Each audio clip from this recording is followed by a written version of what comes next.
They say weddings are about love. Mine started with a knock at the door. Not a gentle one, sharp, impatient. When I opened it, the hotel manager stood. They're pale, holding a plastic bag. Inside, my real wedding gown stuffed, crumpled like trash. And I knew exactly who had done it.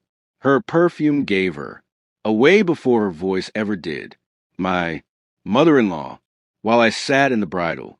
Sweet, hairpin, lipstick perfect. She had accidentally wandered into my changing room. By the time I walked in, my gown was gone. In its place, a limp, yellowing thrift store relic worth $20. If you were generous. Her smile when she saw me wearing it, that's when I understood this was an accident. This was a performance. She wanted me, humiliated, to stand in front of 200 guests as the bride who looked cheap. What she didn't know was I had been expecting her. We'd never been friends. She and I, from the day her son proposed. She studied me like a flaw in fine china. Too modern, too independent.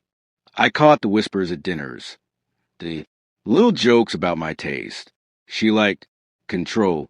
I wasn't going to give her any. The red flag started early. Her booking, our wedding photographer, without asking, calling my bridesmaids a bit much. And when she told me, every bride looks back and wishes she'd done things my way. I smiled that day and I started taking notes. By the time my wedding day came, my plan was already in motion. I'd had my dress fitted twice, once for the real one and once for the fake one. I'd had custom altered to look worse than anything she could dig up. My maid of honor had clear instructions. If anything happened to the real gown, we'd pivot. I didn't fight when she switched. I didn't even look surprised. I let her believe she'd won. The ceremony passed in a blur. Cameras flashing, guests exchanging confused glances at the sight of my sad, sagging dress. I heard the whispers. I pretended not to. Then, during the reception, she stood, glass in hand. Her voice rang out over the clink of silverware. I just have to. Say, she began, eyes glittering. You look so unique tonight, dear. Laughter rippled. The insult landed. She was about to twist a knife. That's when I pulled out my phone. On the big screen, behind us, the one set up for our photo montage, a video began to play, silent. At first, then the audio kicked in. It was her caught on hotel security. Footage, walking into my suite, taking the garment bag, shoving my dress into a plastic bag, smiling into the mirror. Before leaving, the room went silent. The second half of the video was mine. A split screen of me the night before, showing the security staff my real dress, giving them its serial number, the designer receipt in my written statement. The hotel's head of security had been happy to help. In case something goes missing, I'd told him. And then came the kicker. A clip from 30 minutes before the reception.